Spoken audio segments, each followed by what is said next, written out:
আসসালামু আলাইকুম। রোজা মাসের জন্য আপনার ঘরে রমজান মুবারক রইল। এই দুনিয়ার টেহা পয়সা ধন দৌলত, সুন্দর গাড়ি বাড়ি নারী বন্ধু স্ত্রী সন্তান সব একদিন দুনিয়া ছেড়ে চলে যেতে হবে। এই নামের একটা কথা বললাম। আসসালামু আলাইকুম রহমতুল্লাহ। এই দুনিয়া ছেড়ে চলে যাব একদিন, মায়ার এই বাঁধন ভেঙে যাবে একদিন।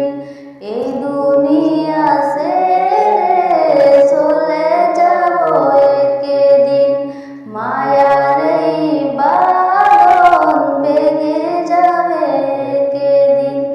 আসবো না আমি আর ভুবনে কোনোদিন, আসবো না আমি আর ভুবনে কোনোদিন। এই দুনিয়া ছেড়ে চলে যাব একদিন।